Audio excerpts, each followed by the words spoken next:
Halo, kami dari kelompok 15 Biosalmol yang akan menjelaskan siklus Calvin atau reaksi gelap.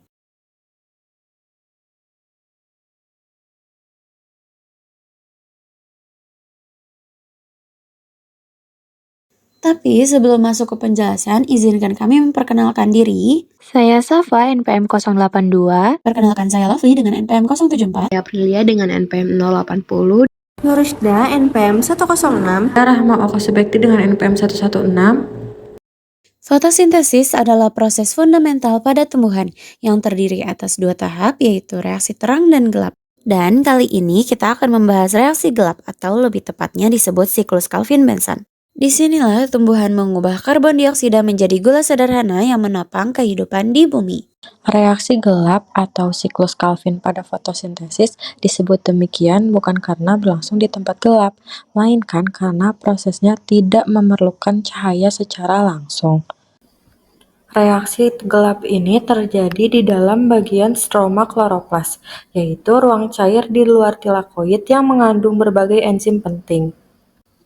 Walaupun tidak membutuhkan sinar matahari secara langsung, reaksi gelap sepenuhnya bergantung pada hasil reaksi terang, yaitu berupa ATP dan NADPH yang dihasilkan di tilakoid. Kedua molekul ini memiliki peran yang sangat penting. Siklus Calvin atau reaksi gelap ini memiliki 3 fase, yaitu yang pertama karboksilasi, lalu reduksi, dan yang ketiga adalah regenerasi. Tahapan pertama dalam reaksi gelap disebut karboksilasi fiksasi karbon dioksida, yaitu saat molekul karbon dioksida difiksasi oleh enzim Rubisco dan bergabung dengan RuBP. Proses ini menghasilkan senyawa antara yang tidak stabil, lalu segera terurai menjadi 2 molekul 3-fosfogliserat atau 3-PGA. Untuk setiap 3 molekul karbon dioksida yang masuk ke siklus, akan terbentuk 6 molekul 3-PGA. Rubisco dikenal sebagai enzim yang paling melimpah di dunia, karena hampir semua organisme fotosintetik menggunakannya. Namun, enzim ini juga terkenal lambat dan kurang spesifik. Langkah berikutnya adalah reduksi. Setiap 3 PGA menerima gugus fosfat dari ATP dan menjadi 1,3 bifosfogliserat.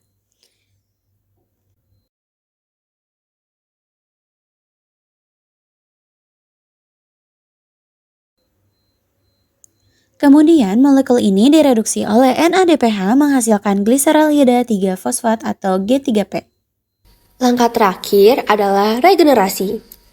5 molekul G3P diubah kembali menjadi 3 molekul RuBP. Proses ini melibatkan reaksi enzimatik kompleks seperti transketolase dan aldolase, serta membutuhkan tambahan energi dari ATP.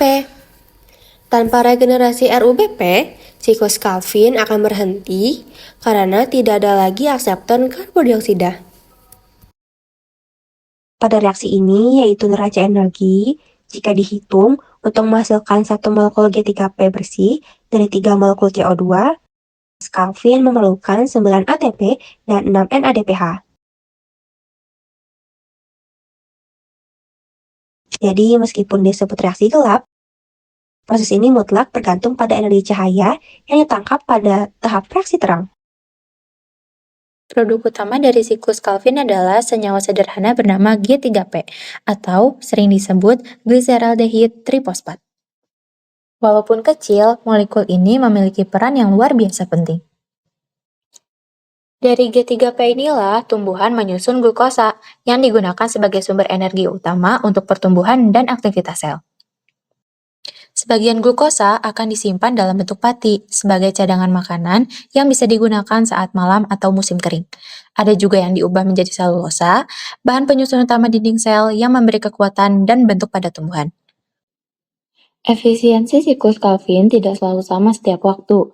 Ada beberapa faktor penting yang mempengaruhinya. Pertama, ada faktor ketersediaan ATP dan NADPH yang dihasilkan dari reaksi terang. Tanpa dua molekul ini, reaksi pengikatan karbon di siklus Calvin tidak akan berjalan. Kedua, faktor suhu memiliki peran besar karena menentukan aktivitas enzim, terutama Rubisco, enzim utama yang bertugas menangkap karbon dioksida. Jika suhu terlalu rendah, reaksinya akan melambat, tetapi jika terlalu tinggi, enzim bisa kehilangan fungsi optimalnya. Selanjutnya, konsentrasi karbon dioksida di udara juga penting. Semakin banyak karbon dioksida, maka akan semakin cepat laju fiksasi karbon berlangsung. Ringkasnya, reaksi gelap fotosintesis atau yang bisa disebut juga dengan siklus Kelvin adalah proses biokimia di stroma kloroplas yang terdiri dari fiksasi karbon, reduksi, dan regenerasi. Dengan bantuan ATP dan NADPH, karbon dioksida diubah menjadi gliserol 3-fosfat yang nantinya akan menjadi dasar seluruh biomasa tumbuhan. Nah, proses inilah yang menyalurkan energi matahari ke seluruh kehidupan di bumi. Video ini disusun berdasarkan beberapa sumber, diantaranya Dasar-Dasar Fisiologi Tumbuhan yang diterbitkan oleh Hay Publishing Indonesia pada tahun 2024, serta buku biologi yang diterbitkan oleh McGraw-Hill pada tahun 2002.